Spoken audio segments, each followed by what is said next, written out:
So let's talk about something that's at the very heart of financial planning. It's this deep, fundamental question. Do you plan and save for a future you hope to have, or do you live for right now, knowing that life can be unbelievably fragile? It's a real paradox, pitting hope against reality.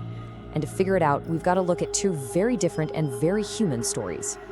It really boils down to these two powerful opposing ideas.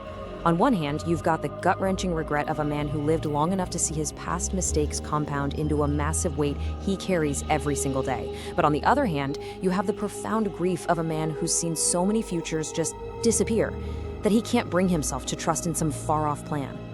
All right, first up, let's dive into the cold, hard math of time. We've got a letter from a guy looking back from age 50 at his 20-year-old self. And his message, well, it's heavy.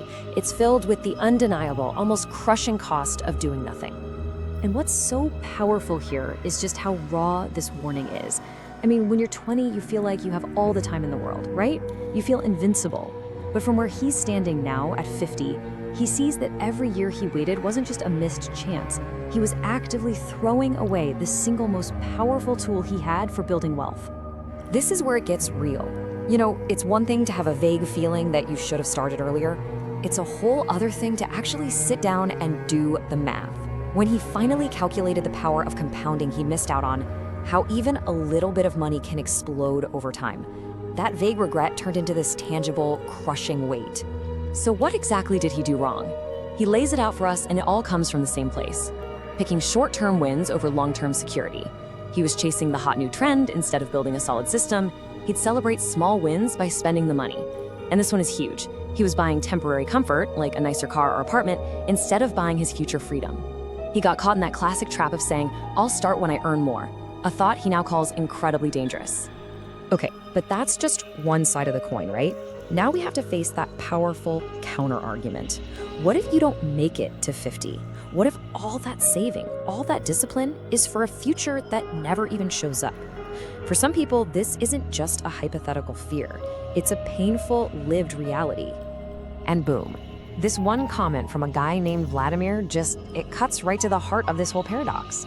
He's 52, and everything he's seen in his life has taught him that planning for old age feels like a crazy gamble. He's questioning the whole idea of long-term investing. And his reason why is, honestly, it's staggering. He knew more than 100 people who died before they turned 50. Just let that number sink in. This isn't some abstract statistic from a report. This is one man's personal circle of friends, family, and acquaintances. The sheer scale of that loss, he says, has permanently messed up his life for the last 20 years. And look at this. When you actually chart out what he's saying, the picture gets, well, it's brutal. Of those 100+ people, he points out that a shocking 70% were men who died between the ages of 25 and 40. For a guy who's seen that firsthand, hearing advice to invest for the next 40 years must sound absolutely absurd. But this is the part we really need to understand. The tragedy wasn't just the loss of life itself, it was the total structural collapse that was left behind.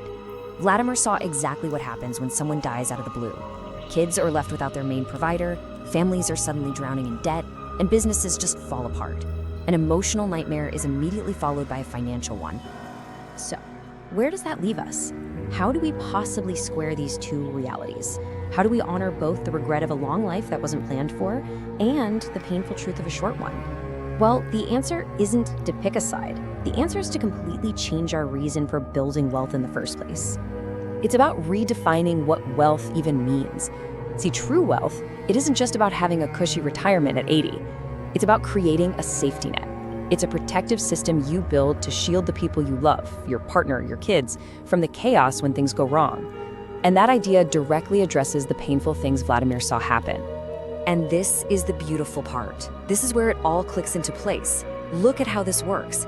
If your life is tragically cut short, the financial system you build becomes the ultimate act of love. It's a shield that keeps a roof over your family's head and secures your children's future. But if your life is long, that very same system becomes your freedom, making sure you're never a financial burden on those exact same kids. You see, the same strategy protects your family in both scenarios. Okay, so if that's the big why, then what's the how? How do you actually build a system that can stand up in a world that's so uncertain? Well, the strategy is surprisingly simple. That doesn't mean it's easy, but it is simple. It really all comes down to these 3 pillars. Number 1 is patience. You've got to trust the slow, sometimes boring process of compounding. Number 2 is discipline. This is the hard one. It's about consciously choosing your future freedom over the instant comfort that's always calling your name. And number 3, start small. You have to realize that starting now with just a little is infinitely more powerful than waiting to start with a lot someday. And if you take away just one thing, let it be this quote from that letter. Don't wait for the perfect job, the perfect salary, or the perfect moment. Your most powerful asset is time, and that clock is ticking right now. Starting small is the only way to get started. So when you put it all together, what you realize is that building wealth isn't a gamble on how long you're going to live. It's a dual responsibility. It's your insurance policy against a life cut short, and it's your freedom plan for a life lived long. And that brings us to one last really crucial question. Ultimately, this changes the entire conversation. We're not just playing the odds for ourselves or forecasting our own retirement. We're making a promise to the people who depend on us. A promise that no matter what life throws at them, they'll be protected by the systems we put in place today. So the real question isn't about the stock market. It's about your legacy. What promise will you make?